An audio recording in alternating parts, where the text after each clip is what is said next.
जय गुरु जी संगत जी। आज अच्छा मौका दिया गुरु जी ने और मैं बैठा था सत्संग करने के लिए ही, लेकिन ज़्यादा समय नहीं था क्योंकि शाम को जैसे 5 बजे से यहाँ सत्संग होता है घर पर, तो अभी 4:15 हो रहे हैं। तो मैंने सोचा कि छोटा सा सत्संग करके फिर जब गुरु जी की जोत हो जाए तो उसके बाद थोड़ी देर सत्संग में बैठ के फिर उसके बाद निकल जाऊँगा। तो गुरुजी ने बोला समय तो है, अंदर से बोला कि समय तो है, तो उतनी देर में सत्संग ही कर ले, पूरा सत्संग कर ले। तो मैंने फिर गुरुजी की सुन ली और एक सत्संग जो काफ़ी समय से मेरे दिमाग में है लेकिन कर नहीं पाता था, आज वो सत्संग आपके सामने करता हूँ। ये सत्संग है एक ऐसी चीज़ के बारे में जो दुनिया में मैक्सिमम से मैक्सिमम लोगों के साथ हो रही है, चल रही है और चली ही जा रही है। कुछ संगत भी है जिनके साथ ये चली जा रही है और बाकी लोगों के साथ तो ये चली रही है। संगत का भी इस चीज़ पे कोई कंट्रोल नहीं है। मतलब मैं सबकी बात नहीं कर रहा, कोई चुनिंदा कोई हो जिनका कंट्रोल हो तो अच्छी बात, मगर मैक्सिमम लोगों के साथ इसका कोई कंट्रोल है नहीं। तो क्या समझाया गुरुजी ने एक बार कि एक सत्संग में गुरुजी ने एक बात समझाई कि रिश्वत नहीं लेनी चाहिए और ना ही देनी चाहिए। तो मुझे ये बात जब गुरुजी ने समझाई तो मुझे बड़ा झटका लगा। अब हुआ क्या था, मैं उस सत्संग के बारे में आपको थोड़ा सा बताऊं कि एक अंकल थे और वो गुरुजी के पास आए और गुरुजी से आकर कहने लगे, क्योंकि वो सस्पेंड हो गए थे, कोई ऑफिसर थे और वो सस्पेंड हो गए थे और वो गुरुजी के पास आकर कह रहे थे कि गुरुजी मेरी नौकरी चली गई। तो जैसे ही गुरुजी के पास आए तो गुरुजी ने उनसे कहा कि गुरुजी से जैसे वो अपनी बात बता रहे थे तो गुरुजी ने कहा कि रिश्वत के चक्कर में सस्पेंड हुआ है तू। पंजाबी में कहा, मैं आपको हिंदी में बोल रहा हूँ क्योंकि मेरी पंजाबी उतनी अच्छी नहीं है, तो मैं बोलूँगा और कुछ और जाएगा कुछ, तो मैं आपको हिंदी में बोलता हूँ कि गुरुजी ने कहा कि रिश्वत के चक्कर में सस्पेंड हुआ है। तो उसको अंकल को उनको शर्म तो आई, और लेकिन बोलते क्या, क्योंकि संगत भी बैठी थी सब वहाँ पे, तो उनको शर्म तो आई, लेकिन अब करते क्या। तो वो चुप रहे और फिर चुप रह के उन्होंने ऐसे सर झुकाकर ऐसे करके इशारा किया कि हाँ गुरुजी। तो फिर गुरुजी ने कहा कि तेरी वाइफ कहाँ है। तो नहीं, पहले शायद गुरुजी ने ऐसे कुछ कहा कि चलो ठीक है, मेरा मकसद यही बताना था आपको, इसके आगे की जो चीज़ है वो वैसे भी अलग है, तो मैं आपको यहीं तक एक बार रोक देता हूँ कि गुरुजी ने फिर उनको ये कहा। तो मेरे को वो बात सुनकर ना, उसमें और भी चीज़ थी जिससे मुझे ये समझ आ गया कि रिश्वत ना तो लेनी चाहिए ना देनी चाहिए। रिश्वत गुरुजी को सही, गुरुजी के मुताबिक रिश्वत लेना और देना सही नहीं है।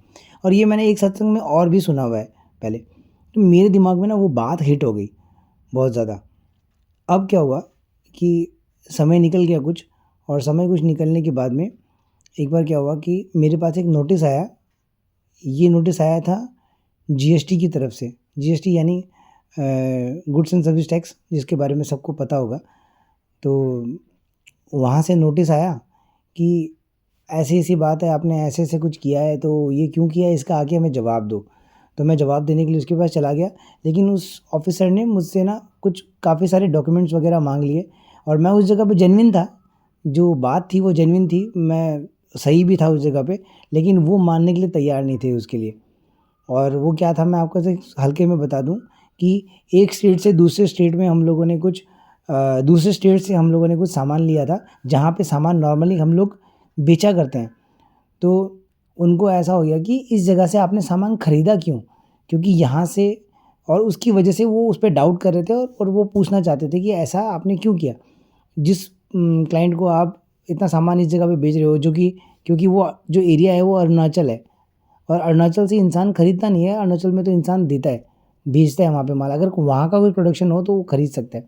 ऐसा जिस तरह से भी उन्होंने सस्पेक्ट किया वो किया, और करने के बाद उन्होंने क्या किया कि मुझे एक नोटिस भेज दिया। मैं गया, मैंने वहाँ पे वो सारे डॉक्यूमेंट्स वगैरह जो जो दिखाने थे वो दिखाए, लेकिन कुछ कुछ डॉक्यूमेंट मेरे पास थे ही नहीं, जैसे कि ट्रांसपोर्ट डिटेल वगैरह कुछ थी नहीं। तो अब उसकी वजह से क्या हुआ कि वो मुझे थोड़ा परेशान करने लगा, और उसने मेरे नाम से बहुत सारे और भी कुछ कुछ पेपर्स देखे।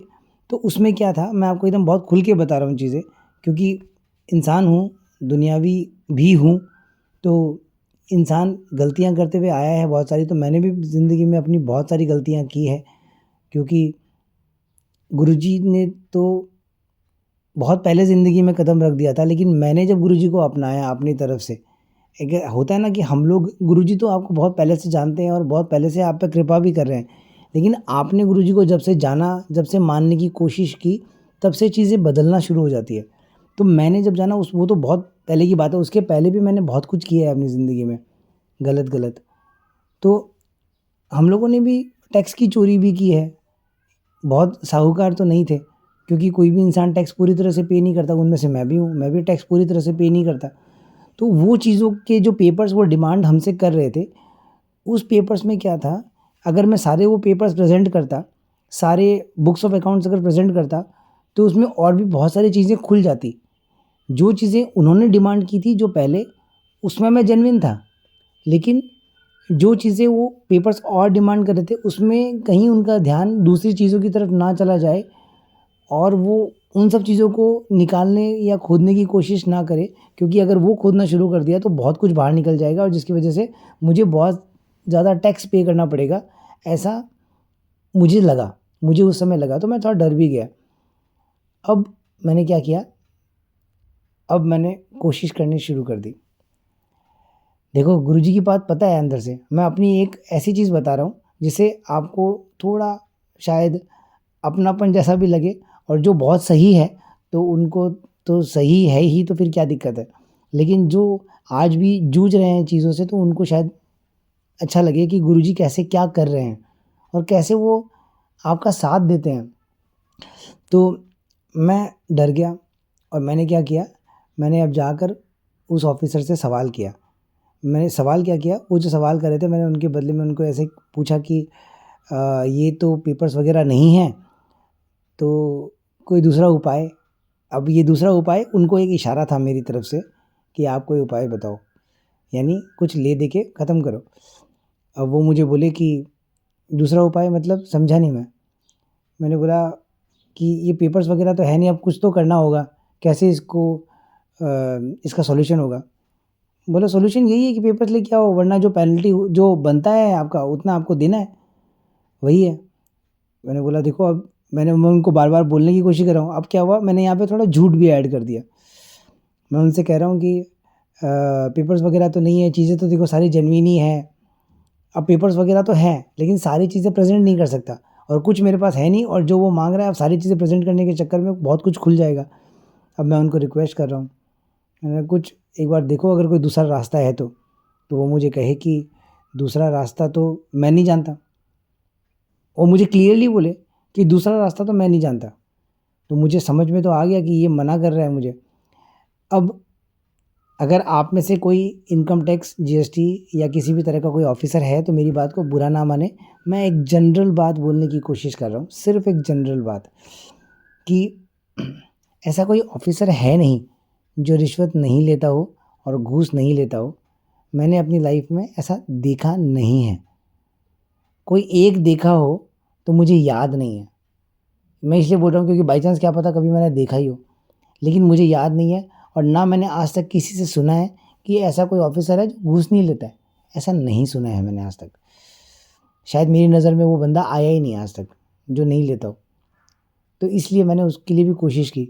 फिर मैं अपने सीए के पास में भी गया, तो मेरे सीए ने भी बोला अरे कुछ पैसे-वैसे दो, ऐसा कोई बंदा ही नहीं है जो पैसे नहीं लेता हो। वो भी मेरा सीए भी मुझे यही कह रहा है कि कोई ऐसा बंदा ही नहीं है जो पैसे नहीं लेता है। वो तो मुझे ही वो कह रहा है कि तुझे देना नहीं आया होगा। एक एक एनवेलप लेके जाओ, एनवेलप में पैसे लेके जाओ। लेकिन मेरी अब हिम्मत हुई नहीं, तो मेरा जो अकाउंटेंट है, मैंने उनको कहा कि एक काम करो, एक एनवेलप में मैंने उनको कुछ पैसे दिए, मैंने बोला ये लेके जाओ और थोड़ा जाके ऐसे करके देने की कोशिश करना। वो गया, वो जाके उनको, उसने भी किसी तरह से अप्रोच किया, वो जो भी बातें थी मुझे पता नहीं, लेकिन उसने भी किसी तरह से अप्रोच किया, 1-2 बार रिक्वेस्ट की, वो नहीं माने तो फिर उनको कुछ देने की कोशिश की कि सर ऐसे करके, तो उन्होंने मना कर दिया।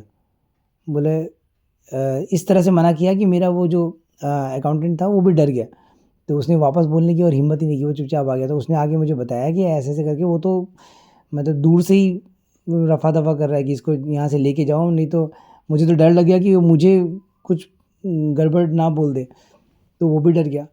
अब सारे हथकंडे मैंने अपना लिए, मैं भी उसके बाद शायद एक बार और गया था, लेकिन कोई तरीके से कोई दाल गल नहीं रही है और वो मुझे पकड़ के बैठा है। अब मुझे लगा कि ये जो डॉक्यूमेंट माँग रहा है ये दे दूँ, तो वैसे फँसने का डर, बच भी सकते हैं लेकिन फँसने का डर ज़्यादा, और पेनल्टी दे नहीं सकता। जिस तरह से वो निकालेगा वो तो बहुत लंबी चौड़ी पेनल्टी निकालेगा, तो फँस गया। तो मैंने क्या किया कि जिस आगे जोड़ ना चले, तिस आगे कीजिए अरदास। यानी जिस चीज़ के आगे जोड़ ना चले, तो उसके आगे अरदास करो। तो वही मैंने किया। तो मैं गया गुरुजी के पास, ये काफ़ी पहले की बात है। तो मैं गया गुरुजी के पास और गुरुजी को जाकर 3 साल पुरानी बात होगी लगभग ये। तो मैं गुरुजी के पास जाकर मैंने गुरुजी से कहा कि गुरुजी, ऐसा-ऐसा केस हो गया है, पता आपको सब कुछ है, लेकिन मैं बस अपने मन की शांति के लिए कह रहा हूँ कि पता आपको सब कुछ है, लेकिन फिर भी अपने मन की शांति के लिए कहता हूँ कि ऐसा-ऐसा हो गया है। जो चीज़ के लिए वो डिमांड कर रहा है उसमें मेरी गलती नहीं है, लेकिन जो चीज़ें वो दूसरी खोदने की कोशिश कर रहा है, अगर वो मैं उसे दिखा दूँ तो मैं फँस जाऊँगा। अब कुछ ऐसा करो, मुझे थोड़े बहुत पैसे लग जाए, मुझे उस बात की प्रॉब्लम नहीं है, लेकिन कुछ ऐसा करो और मुझे यहाँ से निकालो। मैं एकदम शॉर्ट और सिंपल मैं आपको बताता हूँ। वो बंदे ने मेरी एक इतने अमाउंट की पेनल्टी लगाई और इतना एक अमाउंट इंटरेस्ट वगैरह जोड़ के मुझे कहा कि ये अमाउंट आप दे दो और आपको ना कोई डॉक्यूमेंट देने हैं ना कुछ देना है, और ये अमाउंट दो और आप इसको ख़त्म कर दो। और उस अमाउंट से मैं सैटिस्फाइड था। इसलिए सैटिस्फाइड था क्योंकि उसके चक्कर में वो पूरे साल भर का 3 सालों का असेसमेंट हो गया था उसके चक्कर में। 3 साल थे या 2 साल थे मुझे याद नहीं आ रहा, लेकिन एक लंबा असेसमेंट हो गया था जिसकी वजह से, और उसके होने की वजह से मुझे और कुछ पेपर्स कभी रखने की भी ज़रूरत नहीं थी। क्लियरेंस मिल रही थी मुझे सब चीज़ों की। सारे पेपर्स की क्लियरेंस मिल रही थी, सब कुछ क्लियरेंस मिल रही थी, और कुछ एक स्मॉल अमाउंट, जो भी मैं अमाउंट मेंशन करना नहीं चाहता, लेकिन जो मेरा एक्चुअल में बनता था वो उससे कोई 10% के लेवल पे ही था, आप ये मान लो। और उतना देके उसने मुझे फ्री कर दिया। मैंने वो पेमेंट करवाया। किसी ने मुझे बोला भी कि इतना पेमेंट तुझे क्यों करना है, उसको कुछ ला के दे दे, वो जो, मैंने बोला अब तुम चुप रहो, मुझे कुछ समझाने की ज़रूरत नहीं है। जो गुरुजी ने मुझे करवाया है मुझे अब यही करना है। मैंने वो पे किया और मैं वहाँ से निकल गया। लेकिन ये सत्संग मैंने आपको इसलिए नहीं सुनाया कि गुरुजी ने मुझे वो इतना पे करवा के निकलवा दिया। मैं आपको ये बताने की कोशिश कर रहा हूँ कि एक ऐसा कर्म मैं करने जा रहा था, घूस, रिश्वत, क्या बोलते हैं उसको इंग्लिश में, ब्राइब शायद, अगर ये वर्ड सही है तो मेरे ख्याल से समझ में आ गया होगा, कि वो देने की कोशिश कर रहा था मैं। लेकिन गुरुजी ने मुझसे वो गलती नहीं होने दी। क्यों? क्योंकि सिर्फ़ और सिर्फ़ मैं गुरुजी की याद में था। मैं जभी भी जाता, जभी भी बात करता, सबसे पहले अपने गुरु को याद करता, उसको साथ लेके फिर अंदर जाता। तो गुरुजी ने इस दुनिया में भी एक ऐसा ऑफ़िसर मेरे लिए चुना जो घूस ही नहीं लेता। अब वो घूस नहीं ले रहा था या उसके अंदर बैठकर गुरुजी मुझसे घूस नहीं ले रहे थे, ये नहीं जानता मैं। लेकिन मैं बस इतना जानता हूँ कि उस परमात्मा ने मुझसे वो गलती नहीं होने दी जिसका भुगतान करना बहुत मुश्किल होता है और बहुत तकलीफ़दायक होता है। एक बार ऐसा ही और हुआ मेरे साथ। ये बात है आज के 2 साल पहले की, क्योंकि ये समझ लो 3 साल पुरानी बात है। तो अब जो मैं कहने जा रहा हूँ ये 2 साल पहले का सत्संग है। एक हमारे पास है ना, एक हमारी दुकान पर एक ऑफ़िसर आया करते हैं। वो ऑफ़िसर कौन है? जो आपके यहाँ पे जैसे जो प्रोडक्ट वग़ैरह होते हैं, उन प्रोडक्ट के ऊपर जो एमआरपी लगी होती है ना, हर प्रोडक्ट के ऊपर एक एमआरपी होती है। उस एमआरपी को चेक करने के लिए आते हैं वो। और वो देखते हैं कि सारे प्रोडक्ट पे एमआरपी है कि नहीं है। अगर विदाउट एमआरपी के प्रोडक्ट अगर आप सेल कर रहे हो तो इसका मतलब ये जेन्युइन नहीं है या गलत है या गलत तरीके से लाया हुआ है, जो भी है वो मैं जानता नहीं, लेकिन इस तरह के ऑफिसर्स आते हैं और चेक करते हैं वो। और वो जब वो फर्स्ट टाइम मेरे पास आए थे ना, ये बात है लगभग 2019 18-19 या कोरोना से जस्ट पहले या कोरोना के जस्ट समय की ही बात है ये। उस समय वो आए तो मेरे पास आकर हम लोगों को कहने लगे कि ऐसे-ऐसे आपके पास ये सब चेक किया उन्होंने और बोला कि ये सब एमआरपी नहीं है, इसके लिए तो आपको ऑफ़िस आना पड़ेगा और आकर वहाँ से बात करके जो आपका डिमांड बनता है, कुछ एक पैसों का डिमांड बनता है उनका, नोटिस भेजते हैं, फिर वहाँ जाके जवाब दो। और क्योंकि वो जाके वहाँ पे इन्फॉर्म करेंगे, फिर वहाँ से एक नोटिस आएगा तो मुझे वहाँ जाना होगा, जाकर वहाँ पे जो भी बहस करनी होगी वो बहस करो और फिर जाके लास्ट में उसको जो भी उनका बनता है वो उनको देना होगा। यानी वो जेन्युइन तरीका है करने का। और मेरे पड़ोस में एक बंदा और है, मैंने उनको फ़ोन करके भी पूछा, तो उसने मुझे सीधा यही गाइड किया कि ये जो बोले वैसे ही कर देना, इनके साथ माथा-पच्ची मत करना, ये बहुत बुरा फँसा देते हैं, फिर वहाँ जाओ भाग-दौड़ करो, टाइम भी जाता है और पैसे भी जाते हैं। तो मैं डर गया, तो उन्होंने मुझे बोला कि ऐसी-ऐसी बात है, तो अभी क्या करना है? तो मुझे जो मेरे पार्टनर है उन्होंने भी इशारा किया और मैं भी समझ गया था, उन्होंने पहले ही मुझे बता दिया था, दूसरे वाले बंदे ने, कि ऐसे-ऐसे कुछ आए तो कुछ पैसे दे देना। तो मैं क्या करता, मैं आपको अमाउंट ही बताता हूँ, मैं क्या करता एक लिफ़ाफ़े के अंदर ₹1500 ऐसे डालकर उनको धीरे से साइड से दे देता कि आप रखो। और वो हर दुकान से, जो छोटी दुकान है उनसे 500, 1000, बड़ी दुकान है तो थोड़ा 1500, 2000, 2500, 3000 इस तरह से करके सबसे कलेक्ट करते वो। और ये हर दुकान से कलेक्ट करने से आप समझ सकते हो कि अमाउंट का लेवल क्या होगा, बहुत बड़ा अमाउंट बन जाता है ऐसे करते-करते। तो वो हर एक दुकान से ऐसे ही कलेक्ट करते, तो मैंने भी क्या किया वो दे दिया और मुझे बड़ी संतुष्टि थी कि ठीक है। और ऐसा 3 सालों से मैं कंटिन्यू दे रहा था। लेकिन जब ये सत्संग मेरे सामने हुआ और उसके बाद जब मेरे साथ ये हुआ, उसके बाद की बात है ये। उसके बाद में जब वो बंदा मेरे पास आया, तो आज के 2 साल पहले, तो ये 2 साल पहले की बात है या 1 साल पहले की मुझे याद नहीं आ रहा है। अच्छा मैं आपको बताता हूँ, आज के 2 साल पहले भी जब वो आया था तभी भी मैंने उसको वो पैसे दे दिए थे।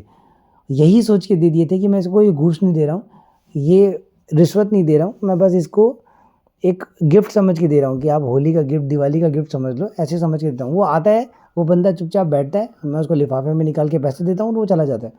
इतनी ही बात होती है, इससे ज़्यादा कुछ बात ही नहीं होती।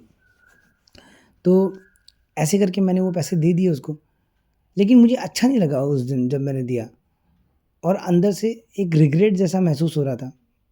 तो लेकिन जो हो गया वो हो गया और डर भी लगता है कि वो ऑफ़िसर है, उनको कुछ बोलेंगे फिर वो परेशान करेंगे।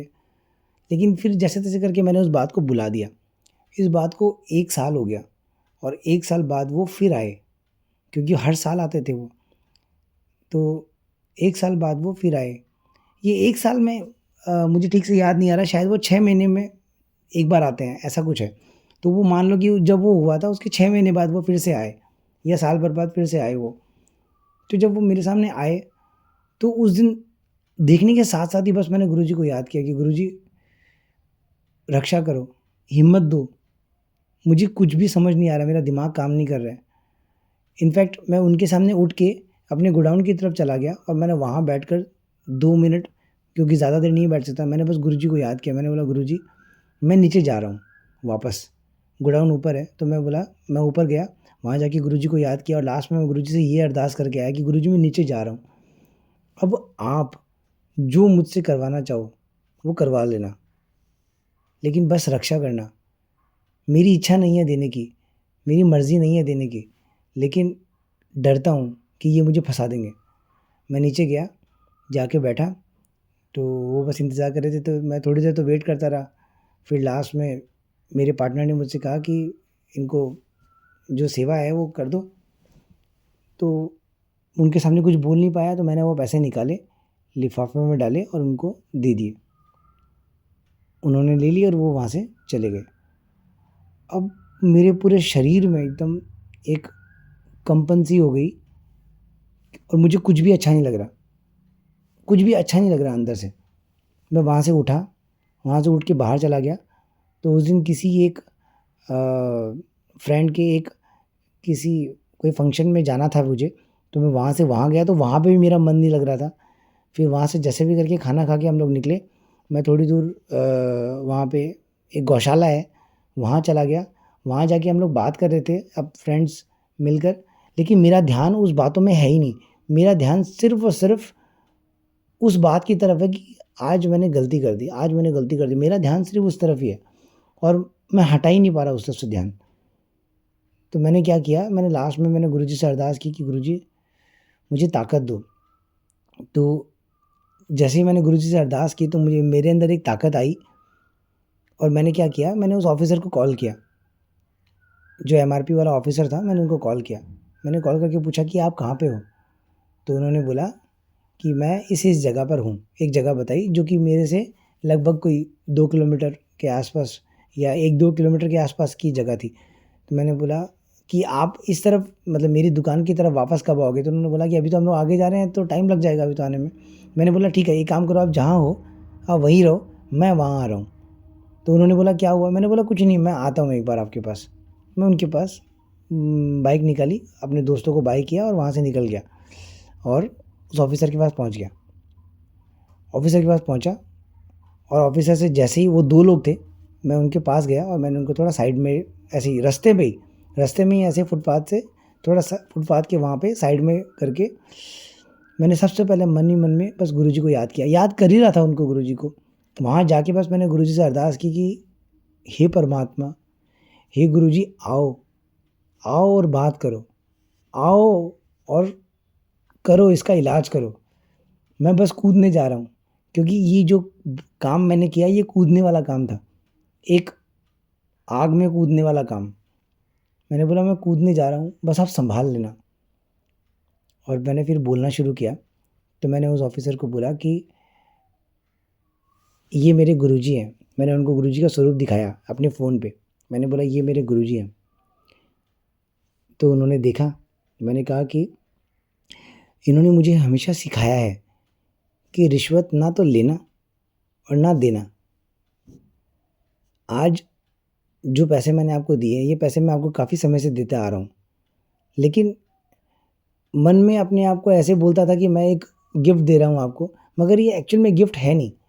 ये एक्चुअल में एक रिश्वत है जो मैं आपको दे रहा हूँ कि आप मुझ पे कोई रेड ना कर दो, मुझे कोई नोटिस ना भेज दो और मैं फँस नहीं जाऊँ। बस इससे बचने के लिए मैं आपको देता हूँ और आप भी जानते हो इस बात को।